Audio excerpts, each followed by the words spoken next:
Most people don't stay broke because they're lazy. And most people don't build wealth because they got lucky. The truth is, small financial habits repeated over years quietly shape your entire financial future. And the scary part? A lot of these habits feel completely normal.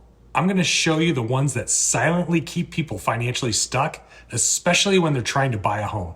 In this video, I'm going to walk you through 9 bad money habits that I see constantly keeping people from building wealth and becoming homeowners.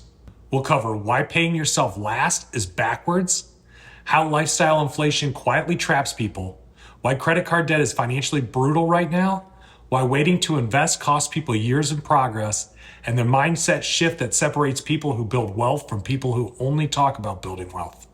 And I'll show you later how one client went from over $50,000 in credit card debt to becoming a homeowner simply by changing a few behaviors consistently over time. Let me say this first. I don't think most people are bad with money because they're unintelligent.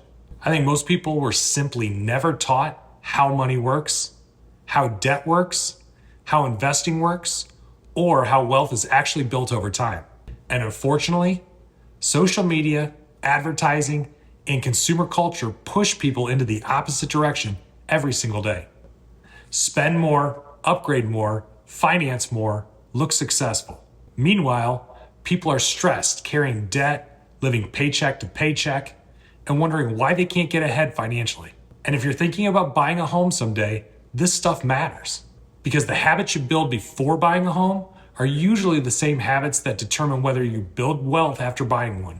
And if you want help creating a small financial roadmap towards homeownership, I've got a 90-day homeownership game plan in the description that helps simplify the process step by step. This is probably the most common mistake people make. They pay bills first, spend what's left, and save whatever hopefully remains at the end. Usually nothing remains. One of the biggest lessons from Rich Dad Poor Dad is pay yourself first, meaning savings, retirement, investing, they should all happen before lifestyle spending. Here's where people get this wrong. They treat savings like an afterthought instead of a priority. Even automatically investing $300 a month over decades can compound into hundreds of thousands of dollars depending on your growth rates. Wealth building starts when savings become automatic instead of optional. This one is huge. People are way too comfortable financing things they realistically can't afford. And I'm not talking about strategic debt, business debt, or even a mortgage. I'm talking about restaurants, clothing, coffee, random online shopping. Tiny purchases don't feel dangerous in the moment, but repeated constantly, they destroy cash flow. And remember, credit card companies want you to carry balances. That's how they make their money. The average credit card interest rate in the US right now is around 20 to 22% APR. That's incredibly expensive debt. Now, to be clear, I don't think credit cards are evil. If they're used responsibly, they're actually one of the fastest ways to build credit. And points, rewards can absolutely be beneficial, but only if you pay them responsibly. Because once you've started carrying balances, the math starts working against you fast. Credit cards are tools, but expensive debt becomes wealth destruction very quickly. If this is helping you think about money differently, go ahead and subscribe. My goal is to help people build financial confidence, not just qualify for mortgages. This is one of the biggest financial stress relievers you can create, an emergency fund. Ideally 3 to 6 months of expenses set aside for job loss, emergencies, unexpected expenses. Because without it, every unexpected expense feels like a crisis. And this is where a lot of people get trapped. They try saving for a house before building stability. Then car repairs, medical bills, or emergencies push them right back into debt. Here's how to think about this. Emergency fund first, then aggressively save for down payment, investing, long-term wealth building.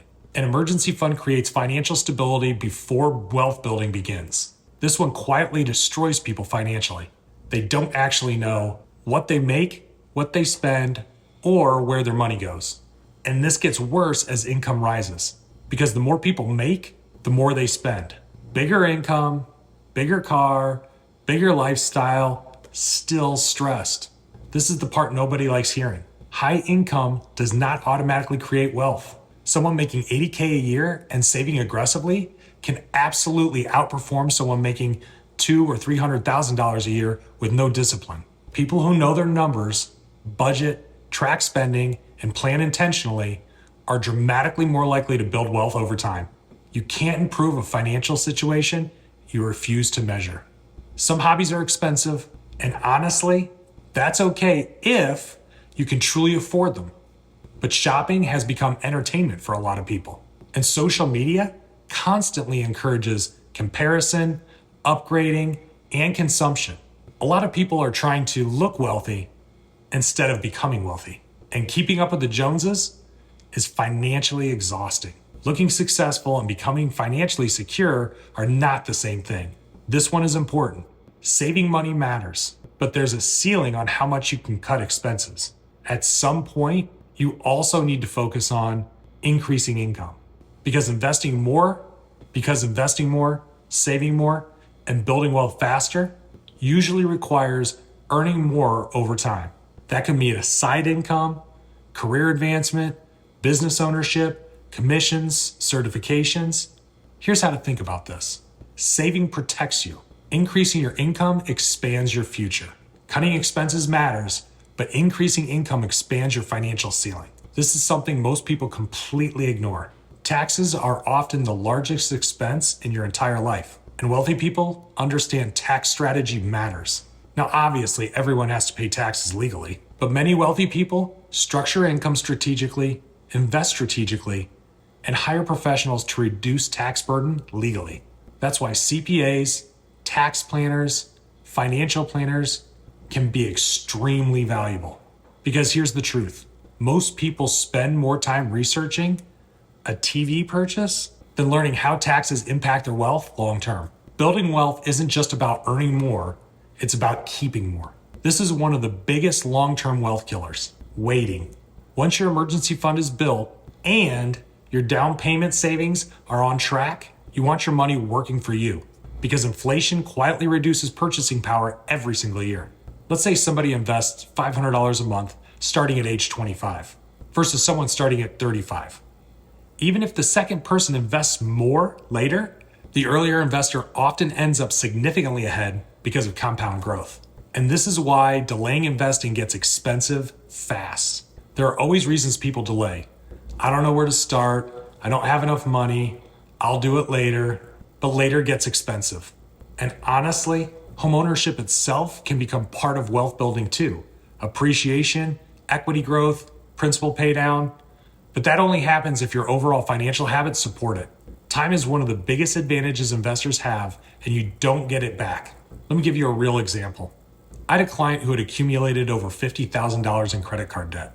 And honestly, it didn't happen because one giant mistake. It happened slowly, living above their means.